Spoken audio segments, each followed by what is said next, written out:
passage biblique. Mais avant que nous puissions procéder à son analyse, à ses partages, j'aimerais bien que nous puissions nous incliner dans la prière. Nous prions.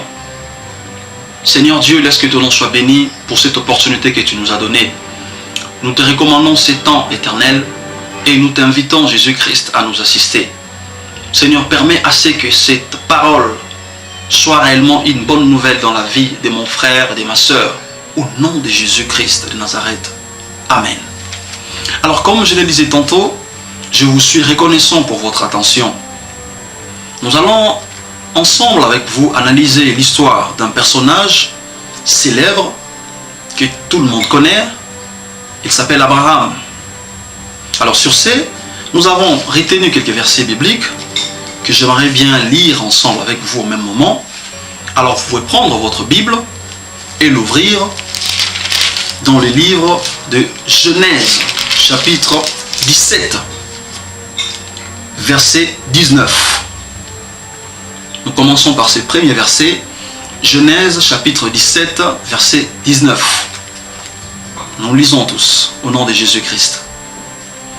Dieu dit, « Certainement, Sarah, ta femme, t'enfantera un fils, et tu l'appelleras du nom d'Isaac. J'établirai mon alliance avec lui comme une alliance perpétuelle pour sa postérité après lui. » Nous prenons encore un autre verset, c'est dans le même livre, mais cette fois-ci au chapitre 21. Genèse, chapitre 21, verset 2. Sarah devint enceinte et elle enfanta un fils à Abraham dans sa vieillesse, au temps fixé dont Dieu lui avait parlé. Nous prenons en troisième verset, toujours dans le même livre, Genèse chapitre 22, verset 2. Dieu dit, « Prends ton fils, ton unique, c'est lui que tu aimes, Isaac, va-t'en au pays de Morija, et là offre-le en holocauste sur l'une des montagnes que je te dirai. » On peut s'arrêter là. Nous venons là de lire quelques versets bibliques qui vont nous aider dans la compréhension, dans l'analyse de notre message. En fait, ici, il s'agit d'un nom de Dieu qu'on appelle du nom d'Abraham. Tout un chacun de nous se rappelle de la manière dont cet homme a fait sa rencontre avec Dieu. Son histoire remonte dans le verset 12 de ce même livre de Genèse. La Bible déclare que Dieu est venu le visiter pour lui demander plutôt de quitter sa terre natale et d'aller vers une terre que l'Éternel lui-même lui montrerait. Et pendant que Dieu lui donnait cet ordre, il lui a également fait une promesse en lui disant qu'il va faire d'Abraham une grande nation. Alors, pendant que Dieu présentait à Abraham ces messages, Abraham avait 75 ans d'âge. Alors, dans les versets qui suivent, nous avons lu que Sarah était devenue enceinte et elle a enfanté un fils à Abraham, qu'Abraham a donné le nom d'Isaac. Alors, si vous essayez de descendre un peu plus bas, dans le deuxième verset que nous avons lu, c'est lui de Genèse chapitre 21, vous remarquerez que le jour ou le moment où Abraham a eu Isaac, c'est-à-dire le temps où la promesse de Dieu s'est accomplie dans la vie d'Abraham, ce dernier avait 100 ans d'âge. Donc la promesse de Dieu a mis 25 ans pour devenir effective. Un temps considérable qui s'est passé, 25 ans au moins. Abraham était en train d'attendre.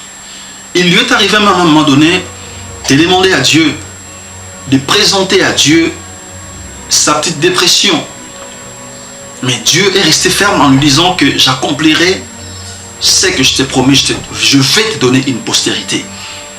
Et dans les versets qui suivent, nous avons vu comment est-ce que l'Éternel a accompli ce qu'il avait promis. Après que l'Éternel ait accompli ce qu'il a promis, un autre verset que nous avons lu, je crois le dernier, nous révèle que Dieu était en train de demander en sacrifice cet enfant qu'Abraham a eu dans sa vieillesse. Cet enfant qu'Abraham a attendu pendant 25 ans. Cet enfant sur qui devait sortir la postérité d'Abraham. L'Éternel est venu lui parler, lui donner l'ordre de sacrifier cet enfant, cet unique. Et d'ailleurs, l'Éternel, quand il parlait, il a prononcé des mots qui pouvaient toucher les cœurs. Il a dit, ton unique, celui que tu aimes, va à Morija et offre-le en sacrifice. En fait, on pourrait imaginer comment est-ce que Abraham était.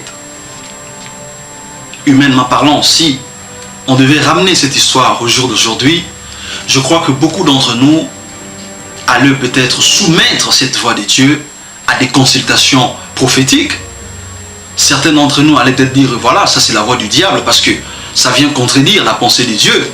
Parce qu'Abraham savait que voilà, à travers cet enfant, la postérité m'est donnée.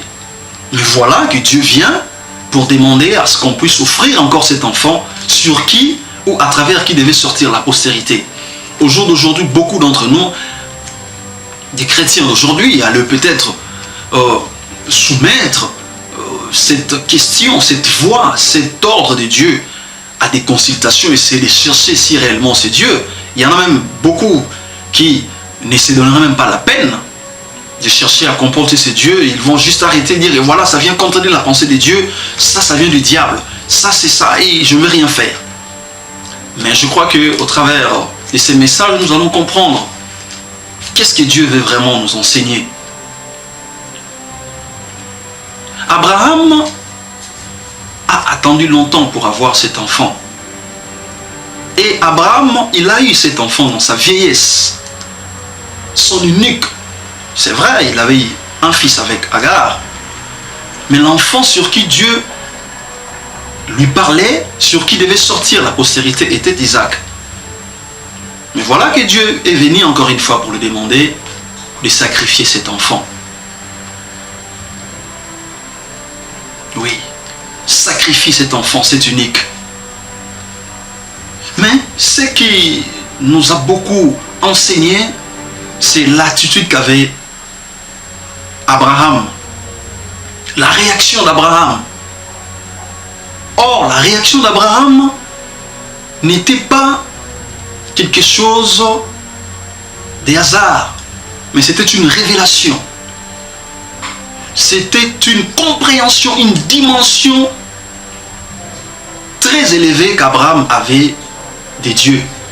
Et j'aimerais déjà en passant vous signaler que la dimension dans laquelle vous placez Dieu révèle la dimension de la manifestation de Dieu dans votre vie. Nous allons essayer de lire un autre verset pour comprendre la réaction d'Abraham face à cette demande que Dieu, à cet ordre que Dieu lui avait donné. Vous pouvez ouvrir vos Bibles dans les livres d'Hébreux. Hébreux chapitre 11. Hébreux chapitre 11, versets 17 à 19. Nous lisons tous au nom de Jésus. C'est par la foi qu'Abraham offrit Isaac lorsqu'il fut mis à l'épreuve et qu'il offrit son fils unique, lui qui avait reçu la promesse et à qui il avait été dit, en Isaac, tu auras une postérité appelée de ton nom. Écoutez le verset 19. Abraham pensait que Dieu est puissant et même pour ressusciter les morts. Aussi, il retrouva son fils, ce qui est une préfiguration. Voilà l'attitude qu'avait Abraham au moment où Dieu lui a présenté cet ordre. Abraham a placé sa confiance en Dieu. Il a cru en Dieu. La Bible déclare qu'il pensait que Dieu est capable de ressusciter le mort. Donc Abraham avait la révélation sur la résurrection des morts. Donc il a dépassé cette situation qui pouvait se manifester comme étant une perturbation. Il ne s'est pas arrêté là-dessus, mais il a réalisé la grandeur de Dieu. Il a réalisé la capacité ou les capacités infinies de Dieu. Il a réalisé que Dieu est capable de ressusciter le mort. Cette dimension des choses, Abraham ne l'a pas vécu bien avant. Parce que si vous lisez les livres de Genèse chapitre 12 jusqu'à ces événements, vous ne trouverez nulle part où Dieu a ressuscité un mort. Pour qu'Abraham puisse comprendre que voilà, j'ai déjà vu Dieu ressusciter des morts, alors je sais qu'il va ressusciter cet enfant. Nulle part.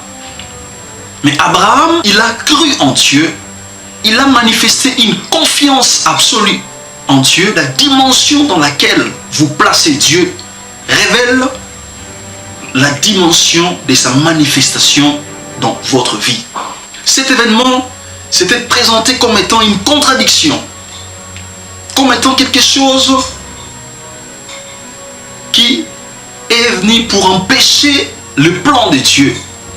Mon frère, mais Dieu, au travers de ces passages, a démontré que même lui-même, il n'est pas capable d'empêcher l'accomplissement de ce qu'il a fait comme promesse. Il fallait que cette promesse s'accomplisse.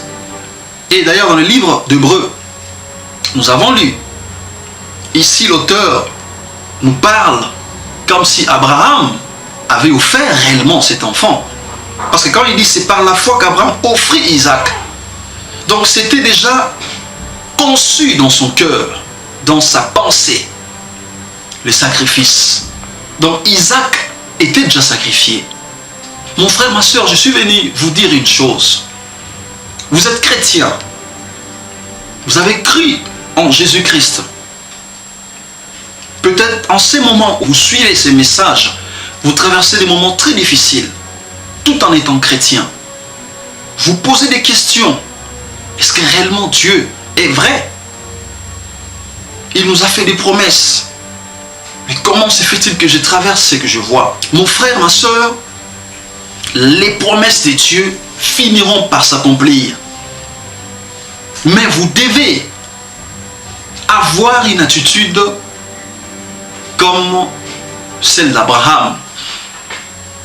Élevez votre dimension de compréhension de Dieu. Les vents contraires, ce ne sont que des perturbations. Ce sont des moments où il faut davantage se rapprocher de Dieu. Il faut davantage manifester sa confiance en Dieu. Ne pensez pas de Dieu seulement quand vous avez fait quelque chose. Parce qu'Abraham n'avait pas vu Dieu en train de ressusciter un mort. Il a élevé la dimension de sa relation, de sa compréhension de Dieu. Mon frère, ça doit être votre cas. Ce qui est sûr, c'est que Dieu ne vous abandonnera jamais. Ce qui est sûr, peu importe les vents contraires qui soufflent dans votre vie, Dieu ne vous les laissera jamais. Il viendra accomplir ce qu'il a dit.